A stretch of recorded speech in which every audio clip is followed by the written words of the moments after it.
You can call it your spiritual nature, your inner wisdom, your intuition, whatever you want. We have this internal part of us that is incredibly wise. And it's all about survival. It's all about love. It's all about getting you to working the best for you.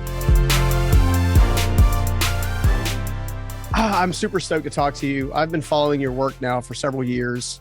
And as I was kind of mentioning a little bit before we hopped on, it was just, there's so much about what you talk about that I stumbled my way into, right? So especially as it relates to detoxing your mind and stuff like that. And I wanted to start there because I feel like now more than ever, between COVID and wars and all this kind of stuff, I feel like we're probably more prone to have the need to detox our mind more than anything else.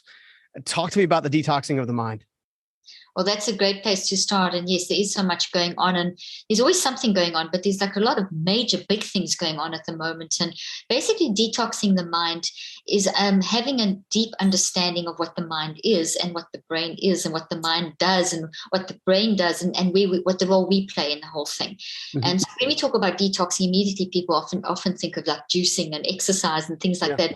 Detoxing the mind and the brain is actually managing our thought life, essentially. And it's managing it's not pushing the stuff down. It's also not becoming so aware that we get stuck in the awareness and not moving forward. It is a process, a very organized, systematic mind management process of self-regulation, where you are aware of how you are showing up and you look at all the signals and you then deconstruct down to the point of why am I doing this? Where is it coming from? You don't try and find out why, like someone abuses you or something like that, or you go through how does anyone understand Putin's mind, for example? You can't understand why someone would do what they do. So you don't want to get stuck trying to find the why. What you want to do is find the because. And the because is you showing up because of something. So there's a very systematic way that we need to get from the how we're showing up signals down to the level of, well, where does this come from in the first place? What is the because behind of this? And when we do that very systematically and over very fixed periods of time, we take advantage of the mind-brain relationship, which is a very organized, very logical, very sciencey, quantifiable process. And so I basically talk about teaching people how to drive neuroplasticity with their mind.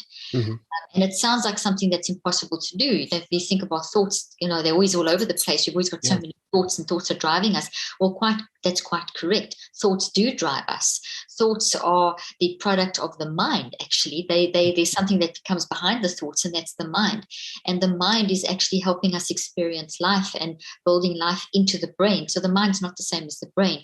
And if we can understand the process that the mind uses to capture an experience, build that into the brain, and then say, okay, well, if I can take that process and if I can control that process, then I could fix things, I can change things. So in other words, what's happened to us doesn't be the same as what's in us, which then impacts how our life plays out into the future.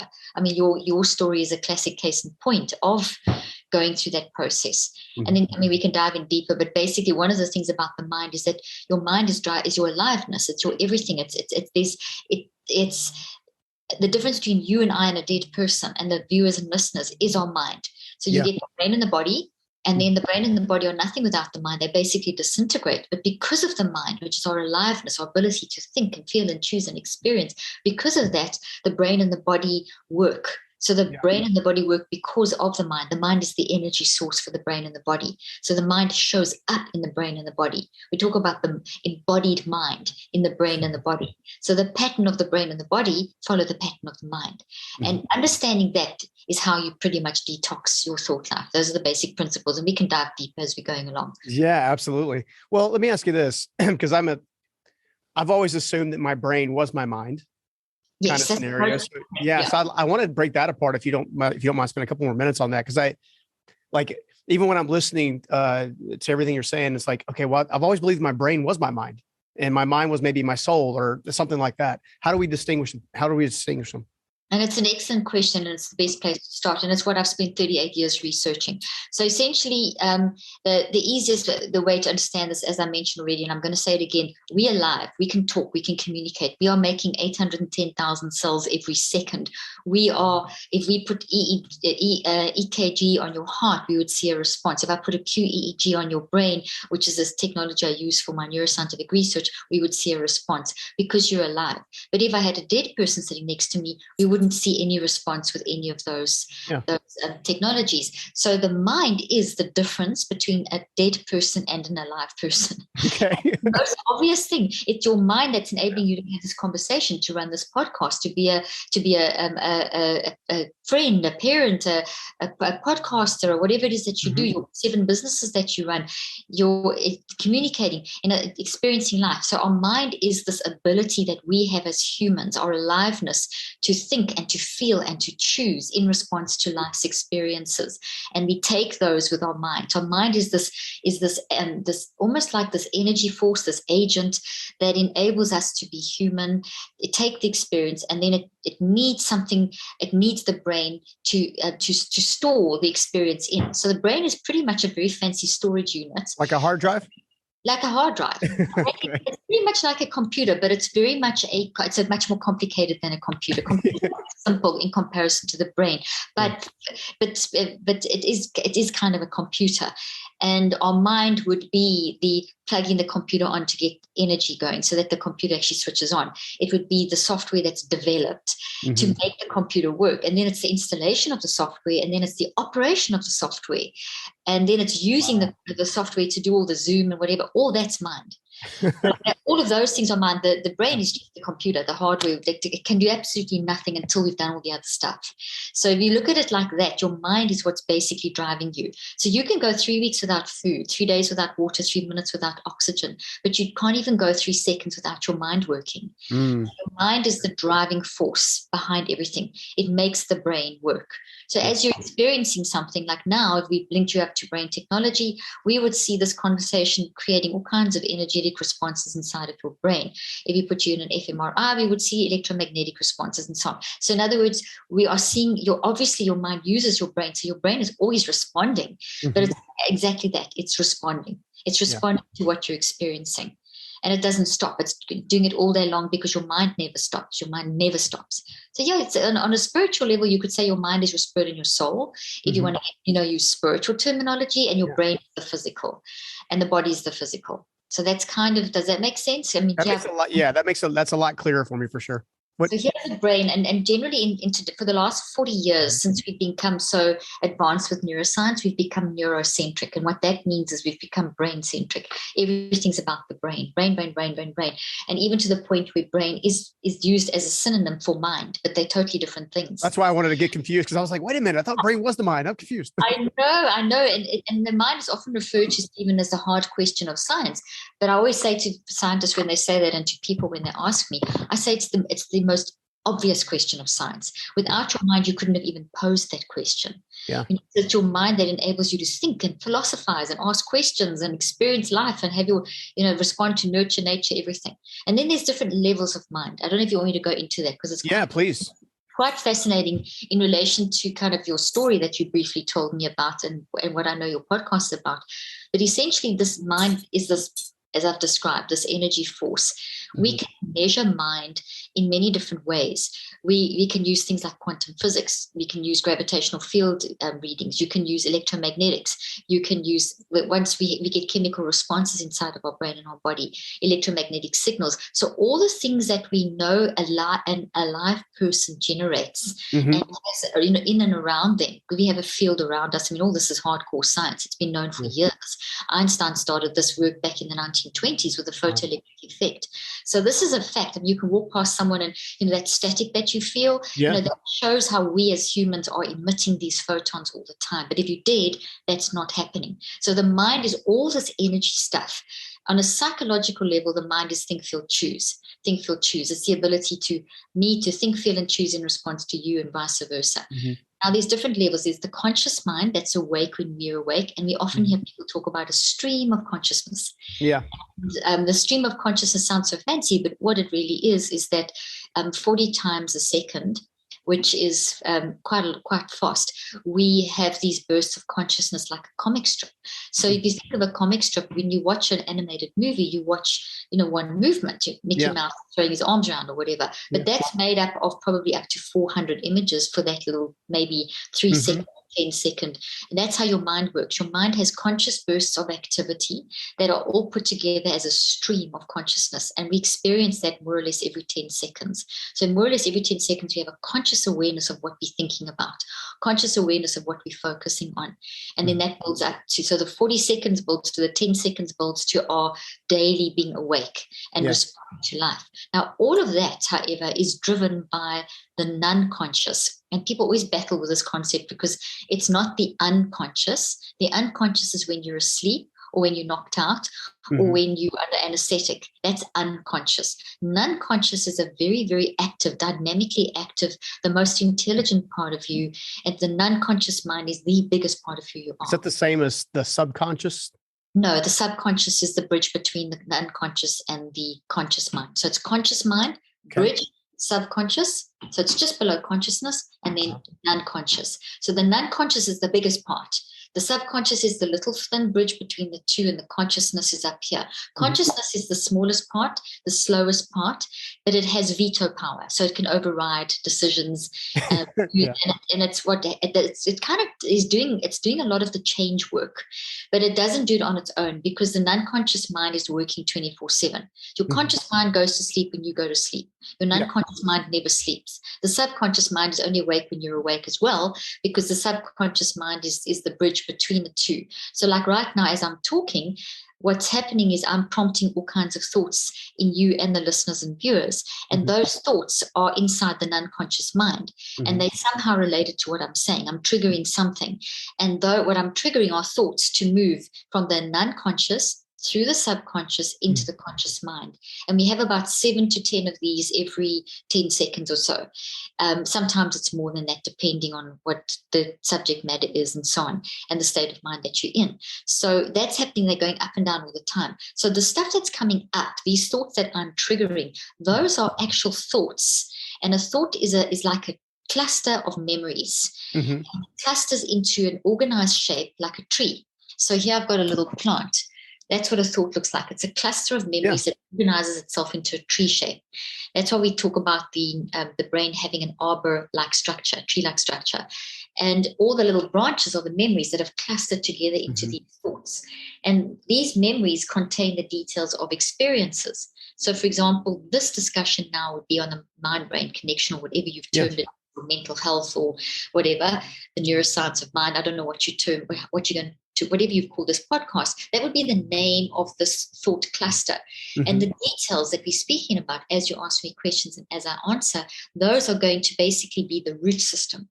So all the data between us, the questions and the answers, go into the root system. And as the listeners are listening, even you listening and me listening back to you, you growing the branches above the ground. This is your understanding and interpretation of the source. So this is the same for everyone. This is different for everyone, because this is your unique perception, the unique way that you perceive the information. So this is very powerful, because this is now a healthy thought. That's why I use the green tree. But if we have an unhealthy thought, like the Ukrainian-Russian war, COVID, grief, trauma, loss of loved ones, socioeconomic challenges, losing business, your previous experience of being homeless for whatever reason that was, etc. All these things, these would be also thought clusters, because you can tell me about your past, but your past no longer controls you. So I can explain in another, if you want, I can explain what's happening, why, and what's happening. But essentially, every experience we have builds into one of these two patterns. This I call a toxic thought pattern, with all of its toxic roots and then toxic interpretation, a toxic thought. And this would be a healthy one, healthy root system, healthy interpretation, healthy output. So what's the output? The output is what you say, what you do, what you feel, how your body feels, and then also how you are, your perspective towards life.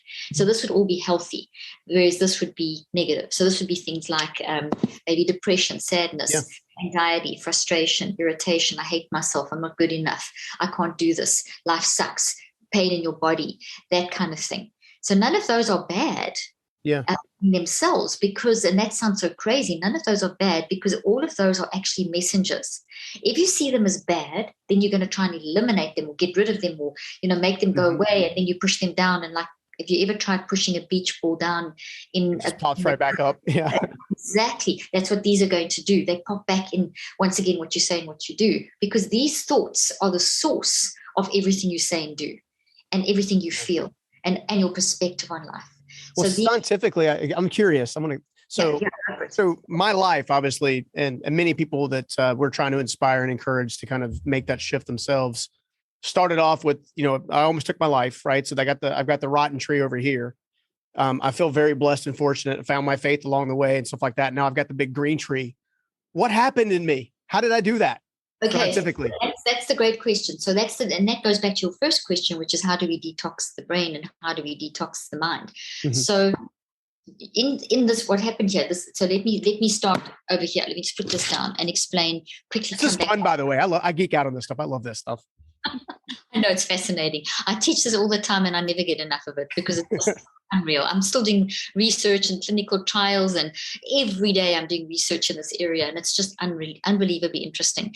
So essentially, we understand the non-conscious mind drives us, and because it never stops, it works 24/7, but the conscious mind and the brain get really tired, and the subconscious mind. So they go to sleep to regenerate, the conscious mind, the subconscious, and our brain and our body. But our non-conscious mind never stops. Our non-conscious mind is also the part of us, and this is, I'm getting to your answer, is also the part of us that is immersed, is the reason why we pretty much take all our experiences of life inside of us. So your nurturing, your upbringing, the culture that you grew up in, the belief systems you grew up in, the socioeconomic situation, the political situation, your familial situation, the friends, the marriages, the work, and all of those things, life, everything you have been immersed in from a certain point in the womb to the age you're at today. All of that, purely by the nature of the mind-brain-body connection, purely by that nature, has gone into your brain and body and wired in a combination, made huge forests in your brain and body, trees, some good, some bad, hopefully more good than bad, or toxic. Let's say toxic instead of bad, because that's too judgmental. And most of the time, these aren't our fault. So in other words, we are 90, and this is insane, 95 to 97%. And honestly, I sometimes think it's 99% of how we show up is based upon this non-conscious absorbing of life. So in any one day, you are absorbing life into your brain and your body, and you have been since you were young. So you have all this data grouped into these clusters, these thought clusters, in these tree shapes that are called thoughts. So we have trillions of thoughts inside of our brain, but that forms in the brain and in the mind. In the mind, obviously, it's a gravitational field, and in the brain, it is a protein and chemical and quantum structure. So this is actually physical. It occupies mental real estate in the brain. It creates a structural change. Our brain can keep changing, and this is the good news. This is what happened to you, that these build into your brain and change your brain, but we can change those and change our brain again. Our brain's always changing because our mind is always changing. So whatever's happened to us and whatever we've been exposed to, that 95% that we aren't even aware of, all of it can be changed. Because we can literally edit the code. It's almost like this. Here's this computer. I've got a computer in front of me that I'm to, and before it had any software, it was programmed as it was just nothing. Then a whole bunch of stuff was programmed. The computer had no say over and nor did we when we bought an Apple computer or whatever PC. You didn't really have much say over the basics that they put into that. That's basically the operating system. That's what your non-conscious mind is. It's got this portion, there's two portions of it. There's a portion that is a portion that you have that has just absorbed everything in life. It's basically its operating system is running. And then you've got a really super high level, super intelligent part that I call the wise mind. Dialectical therapy calls it the wise mind too. You can call it your spiritual nature, your inner wisdom, your intuition, whatever you want. We have this internal part of us that is incredibly wise. And it's all about survival. It's all about love. It's all about getting you to working the best for you. Yeah. So essentially it scans what you've been exposed to and then grabs those toxic things, sends messages up through the subconscious into your conscious mind, and basically through signals like your emotions and your behaviors and how your body feels and your perspective, it's actually telling you a story. It's trying to, your unconscious mind is saying, hey, Stephen, look at your patterns. You're feeling this, you're doing this, you're saying this, your perspective, life sucks. That means there's something going on in your life that you need to pay attention to. Don't ignore this. The beach ball is going to pop up. You need to grab the beach ball and you need to detox it. So what you did in your life is that your unconscious mind, 95% of how you were functioning at one, and I don't know your full story, but I'm just going to mention and so on. But 95% of your unconscious mind, which started being absorbed into your coding of your neural coding and your coding of your every cell of your body from a certain point in the womb to the age you're at now. It's there. It was driving you, but your unconscious mind was on your side, finding, hey, that's not good for you. That's not good for you. That's not good for you. So imagine a forest, and through the middle of the forest is a perfect strip of green trees. And on the outside are these a mixture of these and these. So mixture of these. The inside is this wise mind, this intuition, this thing that's always looking out for you. And as soon as it scans over and sees, okay, that's really problematic, it's going to come up as a signal to the subconscious, and it's going to manifest in depression, anxiety, aggression, frustration, withdrawal, getting mad, getting angry, not being able to succeed, losing creativity, or whatever it looks like. Yeah. And that isn't you being bad. That isn't you. That isn't you having a mental illness. It's you having a very reasonable response to something that's going on in your life. It could be a major trauma. It could be a smaller trauma. It could be a series of little traumas. It could be just a bad habit, just something that you've just been doing that you've got into the habit of doing. So there's a bunch of because ofs. So what you did in your life, because obviously going into homelessness, and you can correct me there, is you went from the one to the other. Yeah. Obviously you were exposed to stuff and you had all this stuff building in, and then your unconscious mind was working really hard to prompt you, and the prompting would have come out in the form of these emotions and all the things that I said. And we're very good at ignoring those prompts, and this is no judgment, this is just human character, because it's very hard to deal with the pain and the sadness of those feelings. They're awful. It's awful to feel down in your mind. It's really hard to live with that and to overwhelm and burn out. These are awful things. What we're not realizing is that if we don't embrace them, they basically just going to keep popping up. And we have to embrace them, but you can't just embrace them, because if you just embrace them, you'll get worse. You have to embrace them in order to process them, in order to reconceptualize them. So that's what you did. And you can maybe tell me a bit more of your story, but essentially you listened to the signals. You got to a point where the signals were screaming so loud that you couldn't handle this anymore. You decided this far, no further. This is just not how I want to be feeling, acting, saying, doing, perspective. I don't want this anymore.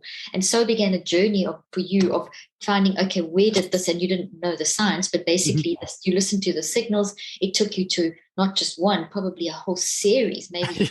I've uprooted a bunch of those. A whole lot of these.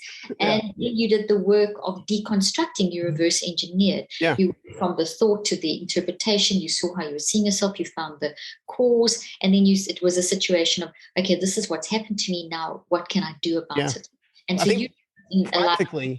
practically what I did was, I remember this moment. I was at a public restroom. I had been homeless for a little while. I hadn't got so far in deep that I couldn't break free from it and get out of it. But I remember looking at myself, just kind of look at one of those movie moments where you look up and you kind of lock with your eyes. And I remember asking myself what I later referred to as radical honesty. Basically said, how the heck did you allow yourself to get here? Right. So it started there. And then it started with a method of, why do I think the way I think? Why do I act the way I act? You did this. You found out. You started asking why. You looked at your stuff. So you got that epiphany moment, or you got to the point where the signals were screaming at you, and then you started, sorry to interrupt you, but you basically followed this process. This is why when you said to me at the beginning that everything that I teach, you've done, but you didn't know the science.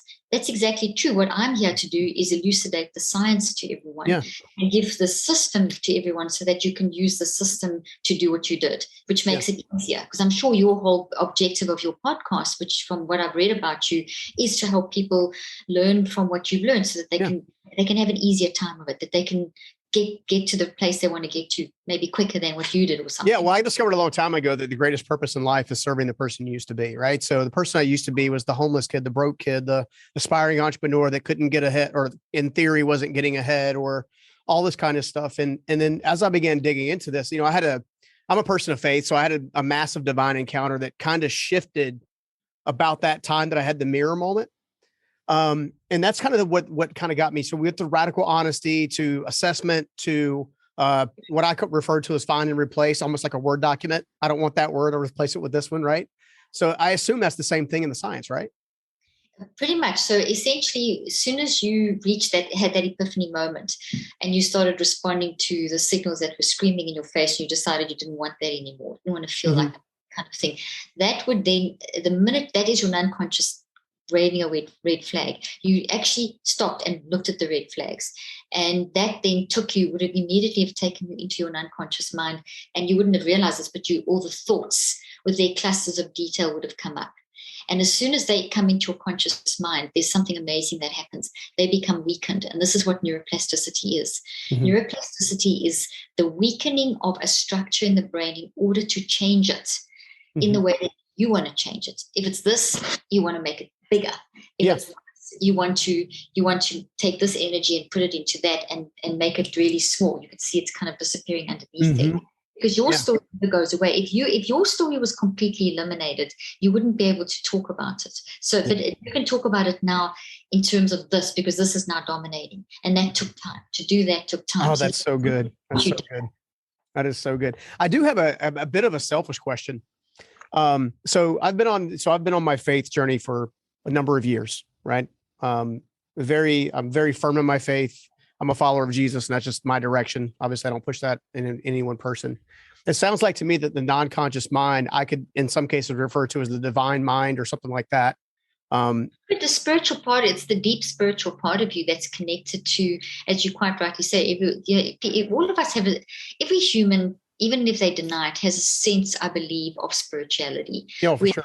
There's something beyond, and whether you see it as Jesus, someone else they may see it as Buddha, someone else they may see it as the universe. I don't think the name matters. I just think the recognition that there's a deep inner spiritual, beautiful, wise mind. Vital, and that when we tap into that divine nature, that's coming from some level of something that's divine and perfect and loving. Because as humans, all we essentially want is love. It's the core thing. It's the driving purpose behind why you run your podcast, why you have a family, etc., etc. Why you're trying to help people, why I'm doing what I'm doing. It's a great. Every movie, people love the love story. So yes, it is that divine, deep spiritual thing. That's how I kind of explain it as well. Yeah, no, it's so good. Well, I mean, the cool thing is, a recent experience I've had is I've always been someone of prayer. So praying, talking, in theory, listening, probably doing more talking than I should, just because I'm stubborn. I'm one of the stubborn kids, ADHD kid, the whole deal. And, but one of the things that happened about 6 months ago was I was going through another shift in one of my businesses. And I just found myself where I felt like the prayer itself wasn't as effective. And then a friend of mine turned me on to some material as it relates to quantum and kind of meditation and stuff like that. And while I still very much am convinced that Jesus is exactly who he is and who he said he was, and I follow him with all my heart, I also received a lot of healing going into deep meditation using auditorial music, like auditory therapy, I guess they call it. And then in some cases, I even had these mini small, we're talking a few minutes, or when I'm meditating, where I feel like I'm out of body, and then I'm attracting things that I used to have to chase, if that makes any sense. So I'm currently trying to balance this is actually I'm finding truth in both of these things. Now, what do I do? Because I haven't been able to merge the two yet. There's no conflict between them. I've been teaching in churches and spiritual retreats and environments and neuroscience conferences and education and physicians.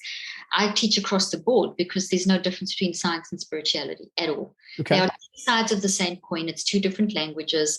The spiritual texts, and I say that with respect to all, because I don't want to just hone in on one, whether it's the Bible, the Torah, whatever, are basically the story, the philosophy, the great quotes, the great guidelines for life.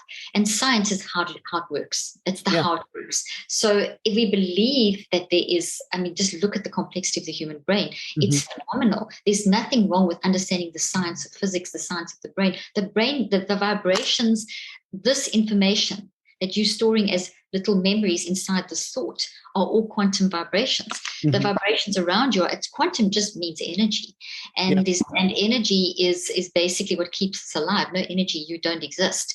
And so energy is, and if you go from, you can see us physically and we're looking at each other, we can see each other physically, you can look at your hands, you can see yourself in front of you, but that's the physical level. But when we go down to the level of particles and subatomic particles, that's basically an energy wave. And there's nothing bad about that. You know, there's been so much religious sort of trauma being created because it's. Well, I think that's why I've been a little bit scared to kind of like verbalize that I'm receiving personal benefit and actually creating more love inside of me by utilizing both methodologies. And I haven't seen a problem with it. But then people who are historically a bit more traditionally focused see a problem with it. But at the same time, I'm getting the benefit and it's helped me help other people. So I'm a little confused. I hope you'll feel more at peace after this conversation because it's two sides of the same coin. Science is the most spiritual thing out there. And you know what I always say to people that say that kind of thing to me or ask me, you can't be spiritual and scientific. Then I say, well, then tell me how your cell phone works.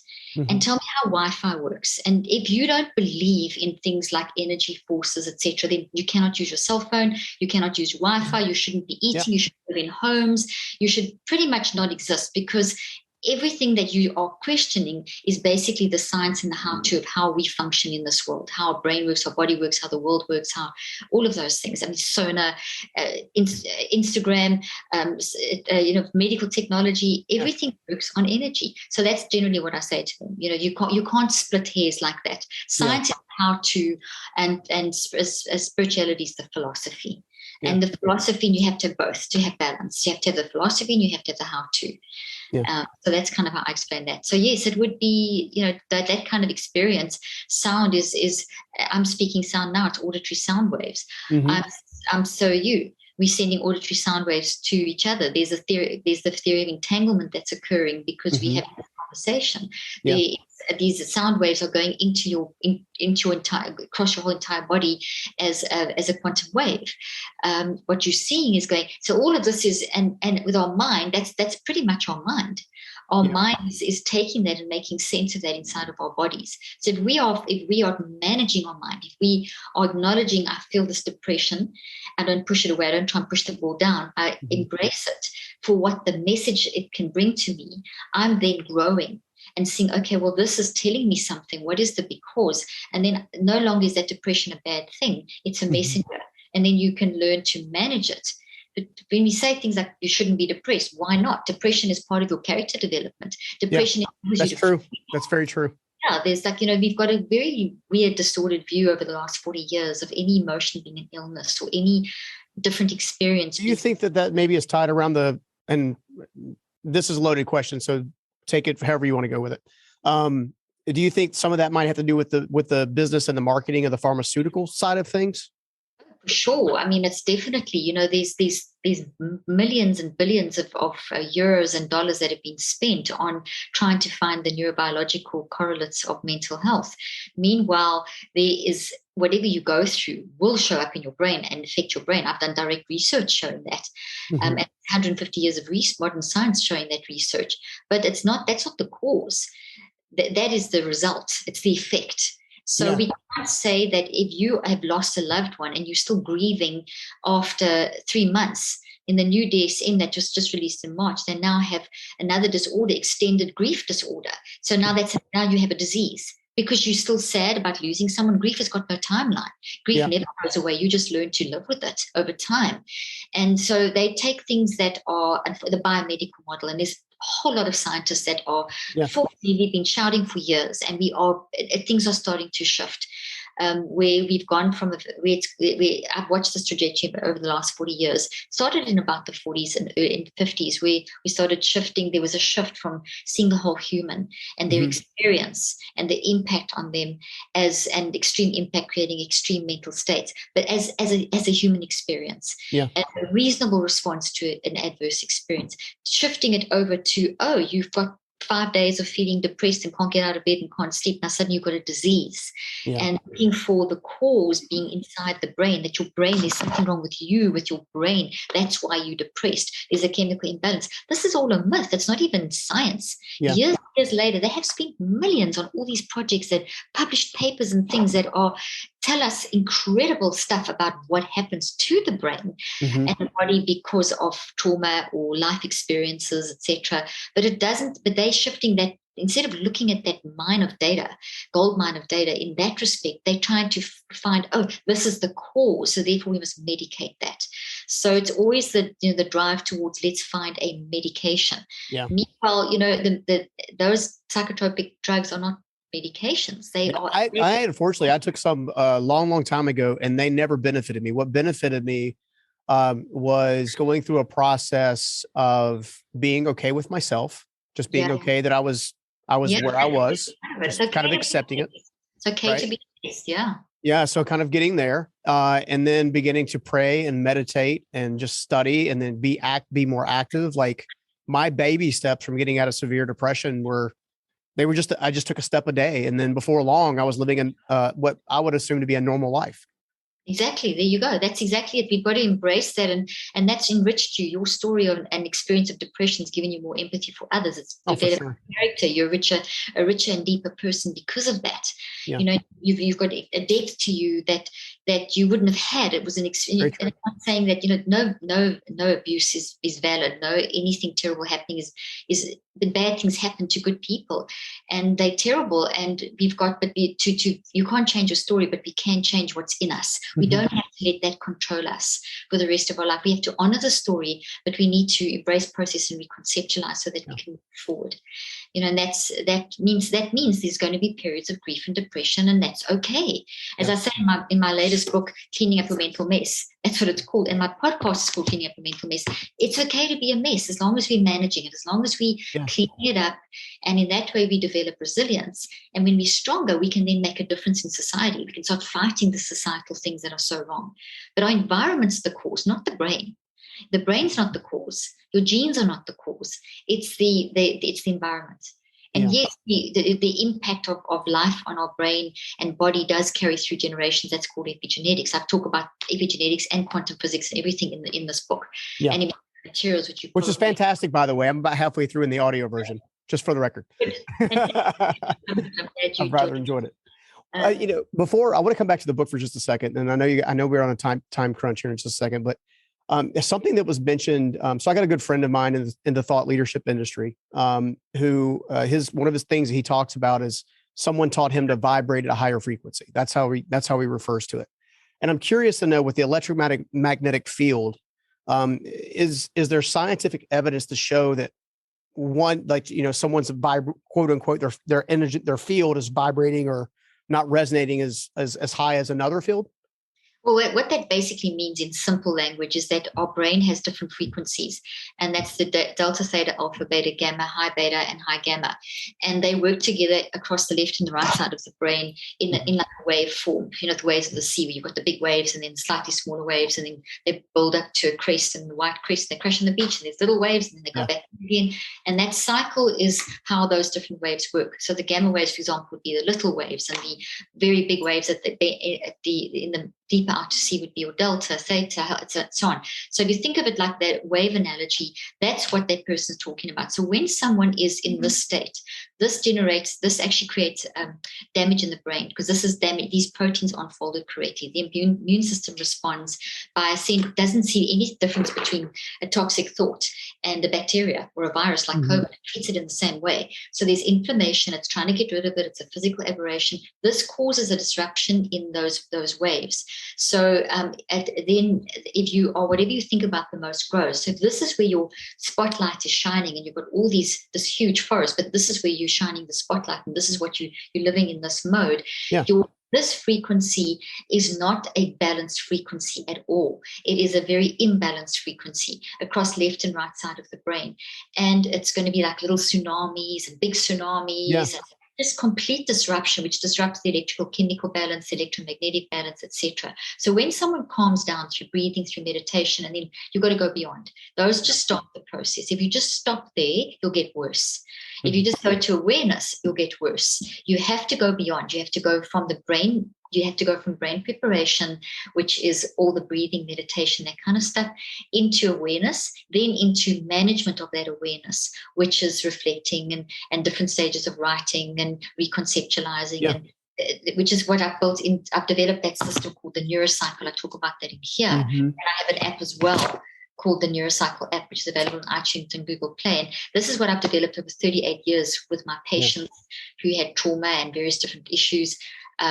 And so it's come from a long line of research, and I still do research on it. So Neurocycle is basically a system that helps to restore that frequency balance. So when your friend was speaking about getting to a higher frequency, something like this has a balanced frequency. So that's kind of what they mean. So when these managed, then the energy that's toxic and unbalanced gets changed, neutralized. This becomes now a neutral part of your story, and it gets transferred to this very healthy balance of energy waves, which then is basically will be recorded as a higher frequency. And that's really what they're saying. So there's a whole very logical scientific explanation for that process. And that's what I do with my research, is to help people to get this into this state. And that takes time. It takes cycles of 63 days, and sometimes multiple cycles of 63 days. It doesn't just happen like that. It takes time. And, that's a huge part of what I do. There's just one thing I want to say, Stephen, as well, is that there are some people that have had traumatic brain injuries. I specialize in that. People that have dementias, autism, severe learning disabilities, and I distinguish between learning disabilities and ADD and ADHD, because those aren't actually very scientific terms.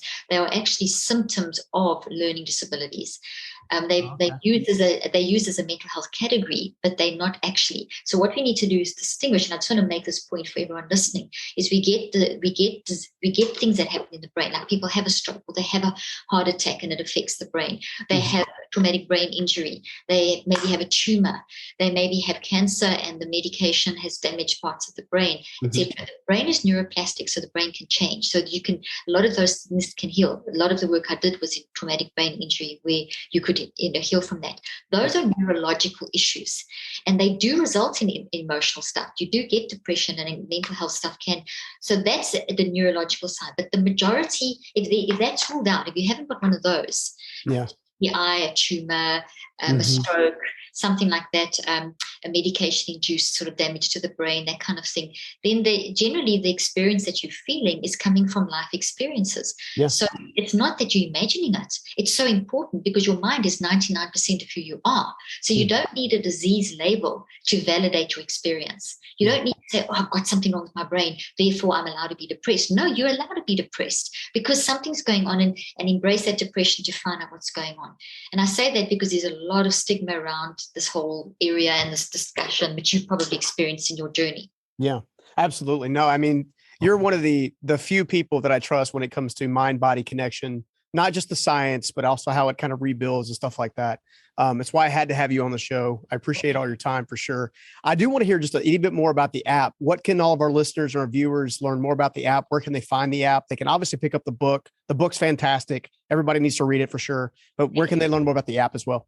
The book, thank you. Yeah, the book's available. And there's a lot of other books on my site too, but this is the latest one. And I'm writing one at the moment for mental health for children. Well, you got to come back on, because I got like a whole list of questions we didn't even get to. So I'm sorry we didn't get to those. The app is available on iTunes and Google Play, and it's pretty much me giving therapy to so it's taking you through the neurocycle, which is this mind-directed neuroplasticity, where you get into that inner wisdom to manage what's going on in your life, to find the signals and to reverse engineer, to deconstruct and reconstruct these to create this pattern. And you can use it for severe trauma, minor trauma, just toxic habits, intrusive thoughts. I mean, anything. I showed with my research that you can get things like anxiety and depression under control by 81%, which is massive. No drugs.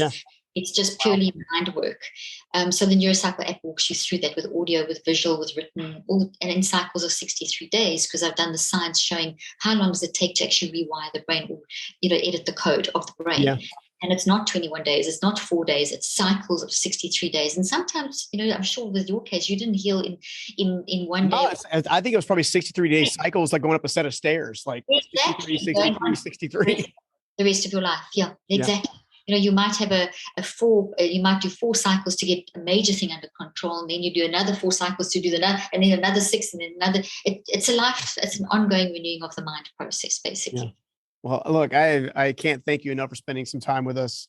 My questions weren't because we didn't have, it was just, there's so much you've done, so much experience, so much research. There's just so much inside of you to get out in a 45-minute podcast is very difficult. So I got to have you back on.